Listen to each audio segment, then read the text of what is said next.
क्या आप जानते हैं कि भगवान विष्णु ने संसार को बचाने के लिए 10 अद्भुत अवतार लिए? हर अवतार के पीछे छिपा है एक गहरा रहस्य और अद्भुत शिक्षा। आज हम जानेंगे इन 10 अवतारों की पूरी कहानी और उनके अद्भुत कारनामों के रहस्य। तो बने रहिए, क्योंकि अगला अवतार सुनकर आप चौंक जाएंगे। भगवान विष्णु, जो संसार के पालनहार है, ने हमेशा धर्म की रक्षा और अधर्म के नाश के लिए अवतार लिए। इन अवतारों में हर बार उनकी शक्ति, बुद्धिमत्ता और करुणा दिखाई देती है। आज हम विष्णु के 10 अवतारों के बारे में विस्तार से जानेंगे, उनके उद्देश्यों, संघर्षों और हमें मिलने वाले संदेशों के साथ। और हाँ, आप नहीं जान पाएंगे कि कौन सा अवतार सबसे रोमांचक था और क्यों। शुरू करें अवतारों की कहानी। मत्स्य अवतार। जब सृष्टि के अंत में महाप्रलय आया, चारों ओर केवल जल ही जल दिखाई देने लगा। तभी भगवान विष्णु ने धारण किया मत्स्य अवतार, एक विशाल, स्वर्णिम और दिव्य मछली का रूप। उन्होंने मनु को दर्शन दिए और कहा, हे मनु, आने वाले प्रलय में सब कुछ डूब जाएगा। तुम एक विशाल नौक बनाओ, उसमें 7 ऋषि, समस्त पशु पक्षियों और वृक्ष पौधों के बीज और वेदों का दिव्य ज्ञान सुरक्षित रखना। जब समय आएगा, मैं स्वयं तुम्हारी नौक को मार्ग दिखाऊंगा। जैसे ही प्रलय का जल चारों दिशाओं में फैल गया, मनु और ऋषियों ने नौक को सुरक्षित रखा। तभी प्रकट हुए भगवान मत्स्य। उनके दिव्य सींग से नौक को बांध दिया गया और इस प्रकार भगवान विष्णु ने नौक को प्रलय के भयंकर सागर से पार कराया। इसी मत्स्य अवतार के कारण आज भी हमारे वेद, हमारे ग्रंथ और समस्त जीव सुरक्षित है। कूर्म अवतार। कूर्म अवतार में भगवान विष्णु ने समुद्र मंथन को संभव बनाया और अमृत की प्राप्ति की राह खोली। सोचिए, बिना इस अवतार के देवताओं और असुरों का संघर्ष कभी समाप्त न होता। जब देवताओं और असुरों ने मिलकर समुद्र मंथन किया, सुख और अमृत पाने के लिए, तब पृथ्वी पर भारी तनाव और असंतुलन आ गया। तभी प्रकट हुए भगवान विष्णु, धारण किया कूर्म अवतार, एक विशाल और शक्तिशाली कछुए का रूप। उन्होंने अपने मजबूत कछुआ शरीर को समुद्र की गहराइयों में रखा और मंदराचल पर्वत को अपनी पीठ पर टिका दिया। जैसे ही देवता और असुर समुद्र मंथन करने लगे, कूर्म अवतार ने मंदराचल को स्थिर रखा ताकि पर्वत डूबे नहीं और अमृत का मंथन सफल हो।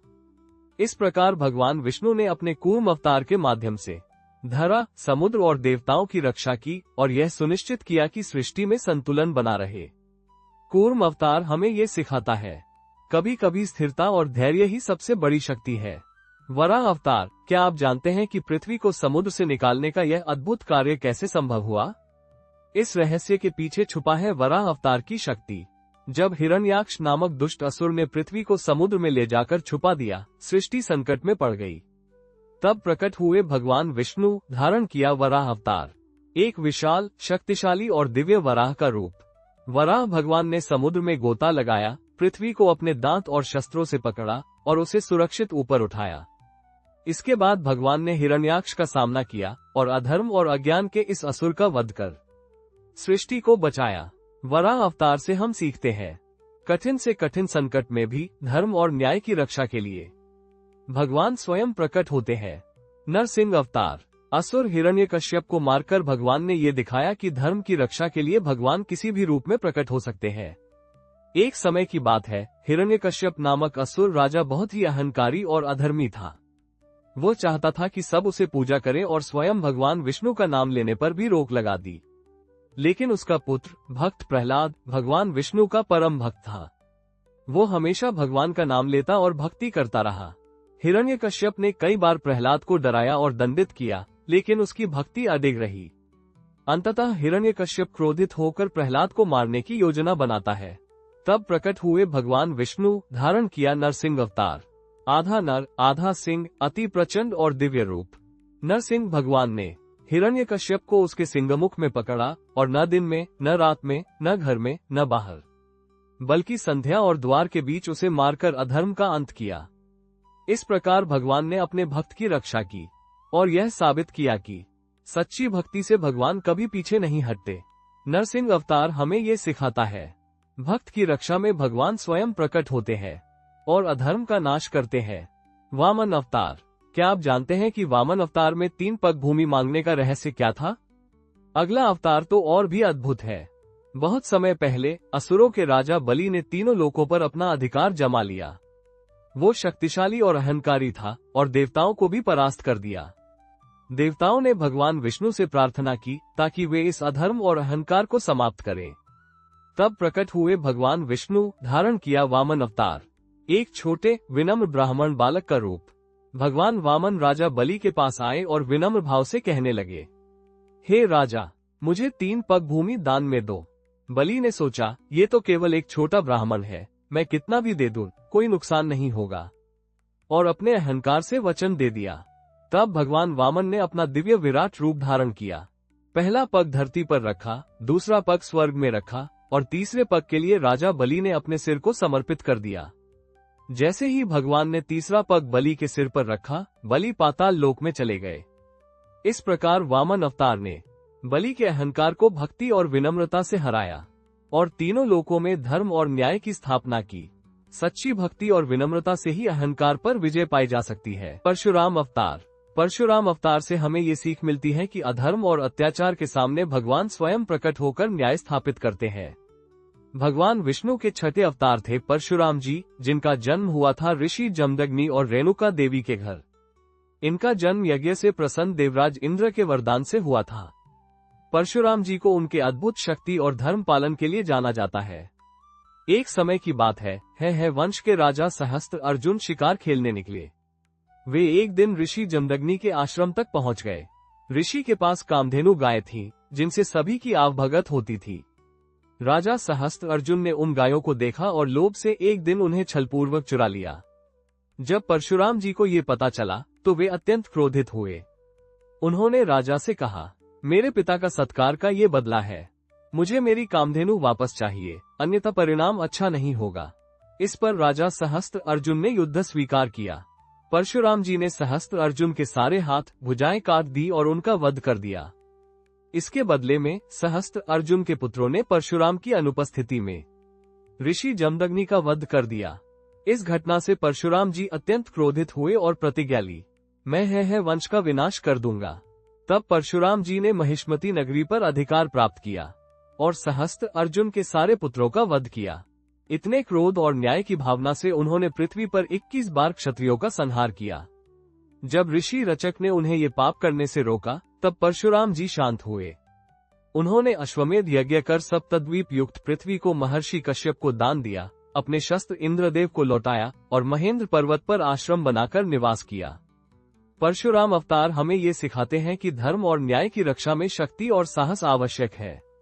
जब भी अधर्म और अन्याय बढ़ता है, भगवान स्वयं प्रकट होकर अपने भक्तों और धर्म की रक्षा करते हैं। राम अवतार। श्रीराम का वनवास और रावण के साथ उनका युद्ध। क्या आप जानते हैं कि इस संघर्ष के पीछे सिर्फ धर्म की रक्षा थी? भगवान विष्णु के 7वें अवतार श्रीराम का जन्म अयोध्यापति राजा दशरथ और रानी कौशल्या के घर हुआ। राजा दशरथ की कोई संतान नहीं थी, जिससे वे अत्यंत दुखी रहते थे। एक दिन ऋषि वशिष्ठ के परामर्श पर राजा दशरथ ने पुत्रेष्टि यज्ञ किया। इस यज्ञ से प्रसन्न होकर देवताओं ने उन्हें 4 पुत्रों का वरदान दिया। रानी कौशल्या को श्रीराम, रानी कैकेयी को भरत और रानी सुमित्रा को लक्ष्मण और शत्रुघ्न की प्राप्ति हुई। श्रीराम, लक्ष्मण, भरत और शत्रुघ्न चारों भाई शस्त्र विद्या और नीति में निपुण थे। श्रीराम के साथ लक्ष्मण हमेशा रहते थे, जो उनके परम भक्त और सखा थे। एक दिन ऋषि विश्वामित्र ने राजा दशरथ से श्रीराम और लक्ष्मण को राक्षसों से यज्ञ की रक्षा करने के लिए भेजने का अनुरोध किया। राजा दशरथ ने पहले तो संकोच किया, लेकिन बाद में दोनों भाइयों को भेज दिया। श्रीराम और लक्ष्मण ने ताड़का और सुबाह जैसे राक्षसों का वध किया और ऋषि विश्वामित्र के यज्ञ की रक्षा की। इसके बाद श्रीराम और लक्ष्मण मिथिला पहुंचे, जहां राजा जनक ने सीता का स्वयंवर आयोजित किया था। स्वयंवर की शर्त थी कि शिव धनुष को तोड़कर ही सीता से विवाह किया जा सकता है।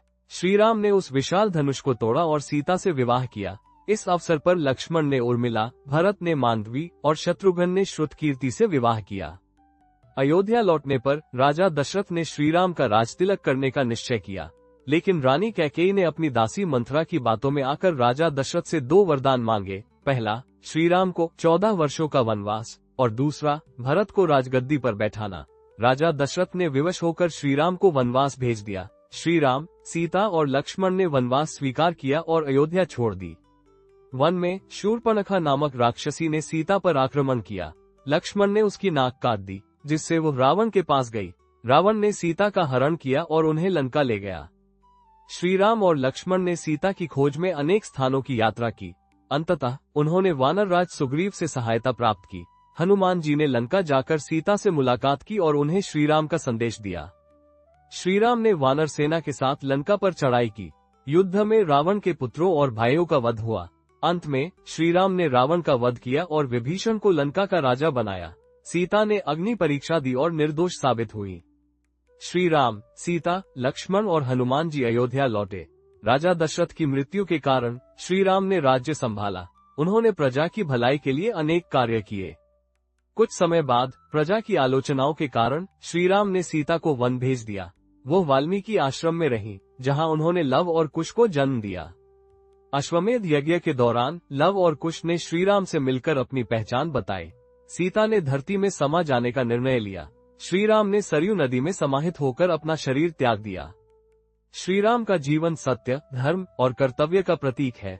उनकी कथा हमें आदर्श जीवन जीने की प्रेरणा देती है। कृष्ण अवतार, बाल्यकाल से लेकर महाभारत तक श्री कृष्ण ने हमें जीवन के सत्य, भक्ति और मित्रता की शिक्षा दी। और हाँ, उनकी बांसुरी की मधुर धुन आज भी हमें मोहित करती है। भगवान श्री कृष्ण का अवतार भगवान विष्णु के 8वें अवतार के रूप में हुआ था। उनका जन्म द्वापर युग में मथुरा नगरी में हुआ था। मथुरा के राजा कंस अत्यंत बलशाली और निर्दयी शासक थे। उन्होंने अपनी बहन देवकी का विवाह वासुदेव से किया। विवाह के पश्चात आकाशवाणी हुई कि देवकी का 8वां पुत्र कंस का वध करेगा। ये सुनकर कंस ने देवकी और वासुदेव को कारागार में बंद कर दिया और उनकी सभी संतानों का वध कर दिया। देवकी के 8वें पुत्र के रूप में भगवान श्री कृष्ण का जन्म हुआ। जन्म के समय कारागार के सभी द्वार अपने आप खुल गए और द्वारपाल गहरी नींद में सो गए। वासुदेव ने श्री कृष्ण को लेकर गोकुल की ओर प्रस्थान किया। रास्ते में यमुना नदी ने श्री कृष्ण के पांव छुए और अपना जल कम कर दिया, जिससे वासुदेव को रास्ता मिला। गोकुल पहुंचकर उन्होंने श्री कृष्ण को नंद बाबा और यशोदा के पास सौंप दिया और उनकी पुत्री को लेकर कारागार लौट आए। कंस को जब ये पता चला कि उसका काल जन्म ले चुका है, तो उसने पूतना नामक राक्षसी को भेजा। पूतना ने रूप बदलकर श्री कृष्ण को विषैला दूध पिलाने का प्रयास किया, लेकिन श्री कृष्ण ने उसे मार डाला। इसके बाद कंस ने शकटासुर, तृणावर्त, बकासुर, अघासुर और कालियासुर जैसे राक्षसों को भेजा, जिन्हें श्री कृष्ण ने हराया और मुक्ति दिलाई। बाल्यकाल में श्री कृष्ण ने गोपियों के घर से माखन चुराया और गोपियों की शिकायत पर यशोदा ने उन्हें दाम से बांध दिया, जिससे वे दामोदर कहलाए। श्री कृष्ण ने यमुना नदी में कालिया नाग को हराया और उसकी 101 सिरों पर नृत्य किया। उन्होंने गोवर्धन पर्वत को अपनी अंगुली पर उठाकर गोकुलवासियों को इंद्रदेव के क्रोध से बचाया। कंस ने अंत में श्री कृष्ण को मथुरा बुलाया और उन्हें मारने के लिए विभिन्न प्रयास किए। श्री कृष्ण ने कंस को मारा और मथुरा को उसके आतंक से मुक्त किया। इसके बाद श्री कृष्ण और बलराम ने शिक्षा प्राप्त करने के लिए संदीपनी आश्रम गए। वहां उनकी मुलाकात सुदामा से हुई, जो उनके परम मित्र बने। श्री कृष्ण ने द्वारका नगरी बसाई और वहां के राजा बने। रुक्मिणी ने श्री कृष्ण से विवाह करने की इच्छा व्यक्त की, जिसे उन्होंने स्वीकार किया। शिशुपाल और रुक्मी ने श्री कृष्ण से द्वारका में युद्ध किया, जिसमें श्री कृष्ण ने उन्हें हराया। महाभारत के युद्ध में श्री कृष्ण ने अर्जुन को गीता का उपदेश दिया और पांडवों की विजय में सहायक बने। युद्ध के बाद गांधारी ने श्री कृष्ण को श्राप दिया कि जिस प्रकार उसके पुत्रों का नाश हुआ है, उसी प्रकार यदुवंश का नाश होगा। गांधारी के श्राप के प्रभाव से द्वारका में पाप बढ़ने लगे। श्री कृष्ण ने एक दिन जंगल में पीपल के पेड़ के नीचे विश्राम किया। तभी एक शिकारी ने उन्हें हिरण समझकर बाण मारा, जिससे उनकी मृत्यु हो गई। इस प्रकार भगवान श्री कृष्ण ने अपने अवतार की लीला समाप्त की। श्री कृष्ण का यह अवतार न केवल धर्म की स्थापना के लिए था, बल्कि उन्होंने प्रेम, भक्ति, मित्रता और जीवन के वास्तविक मार्ग को भी प्रस्तुत किया। उनकी गीता में जीवन के सभी प्रश्नों के उत्तर हैं, जो हमें सही मार्ग पर चलने की प्रेरणा देते हैं। बुद्ध अवतार। गौतम बुद्ध ने हमें अहिंसा, करुणा और मोक्ष का मार्ग दिखाया। क्या आप जानते हैं कि उनके ज्ञान ने पूरी दुनिया को बदल दिया? भगवान विष्णु के 9वें अवतार गौतम बुद्ध का जन्म ईसा पूर्व 563 के आसपास कपिलवस्तु के निकट लुम्बिनी में राजा शुद्धोधन और रानी महामाया के घर हुआ था। उन्हें जन्म के समय सिद्धार्थ नाम दिया गया, किंतु गौतम कुल में जन्म होने के कारण उन्हें गौतम भी कहा गया। जन्म के 7 दिन बाद ही उनकी माता का निधन हो गया और उनकी परवरिश उनकी मौसी और राजा की दूसरी पत्नी ने की। शुरुआती जीवन में सिद्धार्थ को भविष्यवाणी सुनाई गई थी कि वे या तो एक महान चक्रवर्ती सम्राट बनेंगे या एक सन्यासी होकर संसार को मोक्ष का मार्ग दिखाएंगे। अपने पिता की इच्छा के अनुसार उन्हें राजसी जीवन और युद्ध विद्या की शिक्षा दी गई। उन्होंने ऋषि विश्वामित्र से वेद, उपनिषद और अन्य शास्त्रों का अध्ययन किया। बाद में उनका विवाह यशोधरा से हुआ और उन्हें पुत्र राहुल की प्राप्ति हुई। एक दिन सिद्धार्थ ने नगर में घूमते हुए 4 दृश्य देखे, एक वृद्ध, एक बीमार व्यक्ति, एक मृतक और एक सन्यासी। इन दृश्यों ने उन्हें गहन चिंतन में डाल दिया और जीवन के दुख और अस्थायी सुख की वास्तविकता समझ आए। 29 वर्ष की आयु में उन्होंने सांसारिक सुख और मोह त्याग कर ज्ञान प्राप्ति के लिए तपस्या की राह अपनाई। उन्होंने आला कलाम और उदक जैसे स्थानों पर योग और साधना की, किंतु पूर्ण संतोष न मिलने पर वे बोधि स्थल की ओर गए। वहां वट वृक्ष के नीचे उन्होंने 7 दिन और 7 रात्रि तक गहन ध्यान और तपस्या की। अंततः वैशाख पूर्णिमा के दिन उन्हें पूर्ण ज्ञान की प्राप्ति हुई और वे बुद्ध कहलाए।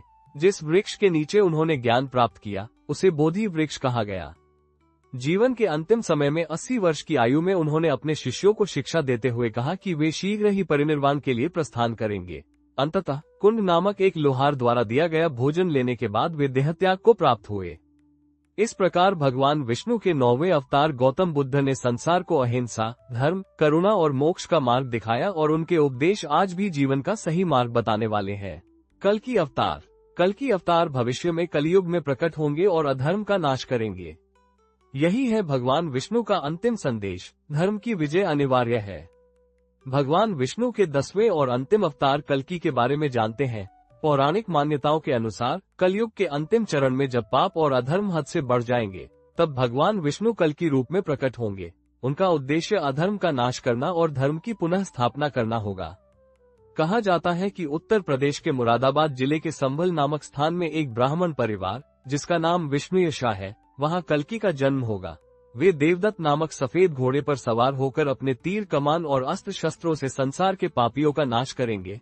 पुराणों में वर्णित है कि कल्कि तलवार और तेजस्वी वस्त्र धारण करके अधर्मियों का विनाश करेंगे और पृथ्वी पर न्याय और धर्म की स्थापना करेंगे। कलयुग की अवधि 4,32,000 वर्ष मानी गई है, जिसकी शुरुआत 3102 ईसा पूर्व मानी जाती है। वर्तमान में इस युग का कुछ हिस्सा बीत चुका है और भविष्य में कल्कि अवतार का आगमन होगा। भारत में उत्तर प्रदेश के संभल और राजस्थान के जयपुर में कल्कि भगवान के मंदिर स्थापित हैं, जहां उनकी पूजा की जाती है। इस अवतार के माध्यम से भगवान विष्णु ये संदेश देते हैं कि अधर्म चाहे कितना भी फैल जाए, अंततः धर्म की विजय होती है और भगवान अपने भक्तों की रक्षा अवश्य करते हैं। अगर आपको ये वीडियो पसंद आया हो तो लाइक और शेयर जरूर करें और हमारे चैनल को सब्सक्राइब करें ताकि आप भगवान विष्णु के अद्भुत अवतारों और अन्य पौराणिक कथाओं की हर वीडियो मिस न करें। तो दोस्तों, ये थे भगवान विष्णु के 10 अवतार, जो हर युग में धर्म की रक्षा और अधर्म के नाश के लिए प्रकट हुए। हर अवतार हमें कुछ न कुछ जीवन की शिक्षा देता है, भक्ति, न्याय, करुणा और साहस। हरि ओम।